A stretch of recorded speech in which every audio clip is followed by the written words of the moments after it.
దివాకర్ మూర్తి గారి కంటిన్యూస్ కింద ముందు గారు చెప్పినట్టు ఇంట్లో పనిచేయని అవేకనింగే చేస్తారన్నట్టుగా, అలాగే ఇంకా జిఎస్ రాజు గారేమో ఆయన ట్రెజరర్గా ఒక 4 లక్షలు ఇప్పటికే పోగు చేశారు. బహుశా ఇంకో 4 ఏళ్ళ పాటు 40 లక్షలు చేస్తారు దాన్ని.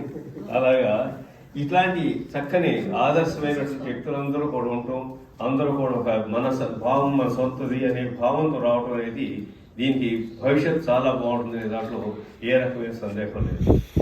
అలాగే ఇంతకుముందు డివిఎస్ రాజు గారు చెప్పారు, రమేష్ రాజు గారు చెప్పారు, వివేకానందుడు చెప్పాడని ముష్టివాడికి రూపాయి కూడా వేయకూడదు, ఆ ముష్టివాడు సంపాదించేది చేయండి రూపాయి అని. That's right. మీరు ఈ మధ్య పేపర్లో చూసుంటారు, ఒక ముష్టి అతనట 1,00,000 రూపాయలు ఒక సోషల్ కార్యక్రమానికి దానం చేశాడట. అంటే 1,00,000 రూపాయలు సోషల్ కార్యక్రమాన్ని దానం చేయగలిగే పరిస్థితిలో ఉన్న ముష్టివాడికి మనం ముష్టివాడిని అనవచ్చా? కాబట్టి మనం కూడా చేయాల్సింది ఏంటంటే ఆ వివేకానంద సూక్తిని ఫాలో అవుతూ అందరినీ కూడా వాళ్ళ కాళ్ళ మీద వాళ్ళు నిలబడేటట్టుగా చేయగలిగే పరిస్థితి తీసుకురావాలి. ఇది చేయటానికి ఇక్కడ అందరూ విజ్ఞులే కాబట్టి ఆ విజ్ఞుల్లోకి కొత్త విజ్ఞుల్ని చేర్చడం కోసం ఏర్పాటు చేసిన కార్యక్రమం కూడా ఫార్మేషన్ డే. ఈ ఫార్మేషన్ డే 2016 నుంచి స్టార్ట్ అయ్యి ఇప్పటిదాకా దిగ్విజయం జరుగుతుంది. నా పర్సనల్ లైఫ్ తీసుకుంటే మా శ్రీమతిని వేరియస్ ప్రోగ్రామ్స్ వాళ్ళు కానీ ఏదన్నా కానీ ఎప్పుడు పెద్దగా తీసుకెళ్ళేవాడు కాదు ఎక్కడికి. ఈ గ్రూప్ ఫార్మ్ అయినా ఇది బాగుంది గ్రూప్ అనే ఉద్దేశంతో కానీ నాకు కూడా దీనిలో కొంత ఆనందం అనుభవించడం వల్ల కానీ ప్రత్యేకించి ఆమె గారి కోసమే నేను డెఫినెట్గా వస్తున్నాను. అది ఓపెన్గా చెప్పాను, ఆవిడ ఒప్పుకోపోయినా. సో దట్స్ హౌ మేము ఈ మధ్యన ఈ ట్రిప్స్ అన్నీ 8 జరుగుతుంది. లాస్ట్ ఇయర్ కేరళ వెళ్ళాం అందరం, అంతకుముందు పాడేరు, ఇంకా అలాగే అంతకుముందు తమిళనాడులో కొన్ని పాటలు, ఇవన్నీ ఆమెకి నేను చూపించగలట కారణం ఈ గ్రూపే.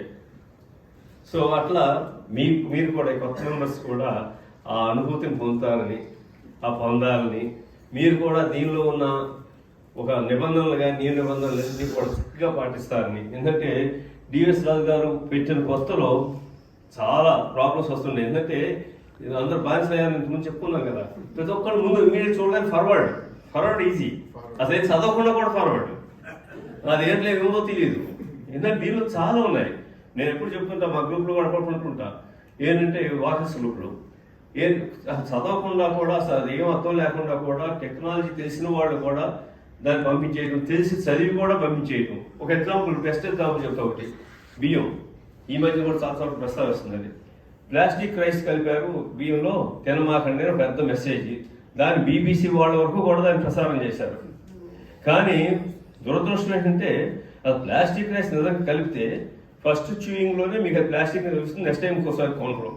ఫస్ట్ 2 అసలు అది ప్లాస్టిక్ రైస్ కాస్ట్ మామూలు రైస్కి డబుల్ ఉంటుంది. ఎవడు కలుపుతాడు అసలు దాంట్లో? ఇచ్చాడు ఎవరన్నా? సో ఆ లాజిక్ కూడా లేకుండా ఈవెన్ కెమికల్ ఇంజనీరింగ్ గ్రూపుల్లో కూడా ఫార్వర్డ్ అయిపోయింది బాగా. దురదృష్టం అది. సో ఇవి అందుకు ఎందుకు చెప్తున్నానంటే ఈ ఫార్వర్డ్ అనేది ఇట్లా దీనిలో కూడా జాడ్యం వస్తే డిఎస్ రాజు గారు, రమేష్ రాజు గారు ఒక చక్కని నిబంధనలు పెట్టడం.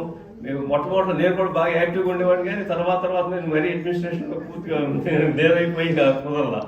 ఒక గంట కొట్టం, ఎవరైనా గెలికిని ఒకటి పెట్టిందే ఫార్వర్డ్ చేసినా గంట కొట్టం, లేదు తప్పు పెట్టినా గంట కొట్టం, ఇలాంటివన్నీ పెట్టి చాలా నిబంధనలు పెట్టి చివరికి ఒక రోజుకి ఒక మెసేజ్ మాత్రమే ఒక మనిషి పెట్టాలి అనే నిబంధన, దాన్ని స్ట్రిక్ట్గా ఫాలో అవడం, అది రిపీట్ అవ్వకూడదు. ఇలాంటి నిబంధనలు ఎందుకు చెప్తున్నానంటే కొత్త మెంబర్స్కి ఎన్ని తెలిస్తే ఏది పెట్టి అది పెట్టుకుని ఉంటారన్న ఉద్దేశంతో చెప్తున్నాను. అది అందరికి ఉపయుక్తమై ఉండాలి. దాన్ని వెరిఫై చేసుకోవాలి ముందు, ఫ్యాక్ట్ చెక్ చేయకుండా ఎప్పుడు కూడా మెసేజ్ ఫార్వర్డ్ చేయకండి. అది మనం పాటిస్తే చాలు, అన్నీ సర్దుకుంటాయి. సో ఇవి అన్నీ మీరు చేస్తారని, ఈ చక్కని ఆదర్శవంతమైనది మెంబర్గా తయారవుతారని భావిస్తూ సమయోభావం అవుతుంది కాబట్టి బ్రిడ్జ్కి వెళ్ళిపోదాం. మెంబర్స్ ఎవరో కొంచెం ముందు కొత్త మెంబర్స్ తెలిస్తే వాళ్ళని వీళ్ళకి పరిచయం చేసి ఆ తర్వాత బ్రిడ్జ్కి వెళ్దాం. కొత్త మెంబర్స్, ఫస్ట్ టైం మెంబర్స్ మీరు అప్పటికే ఉన్నారు కదమ్మా, లాస్ట్ ఇయర్ డ్రాప్ అయ్యారు కానీ బట్ ఓకే ఓకే పర్లేదు. ఇందిర గారు, మా మాణిక్యం గారు, శైలజ గారు, రామలింగారెడ్డి గారు, మునికృష్ణయ్య గారు, మన త్రిమూర్తులు గారు, అప్పల్ రాజు గారు, శ్రీధర్ గారు, నందాదేవి గారు, దెన్ మోహన్ గారు, చంద్రావతి గారు, నందావర్ గారు, ఎవరి అపర్ణ గారు, రంగధామ్ గారు, కుమార్ గారు, ముని రత్నం గారు, తర్వాత కేవీ రావు గారు, కామయ్య గారు, నందకుమార్ గారు, శంకర్రాజు గారు, వీరందరూ కూడా ఈ రోజు మనకి ఇక్కడ వచ్చిన కొత్త మెంబర్లు. వీరందరినీ కూడా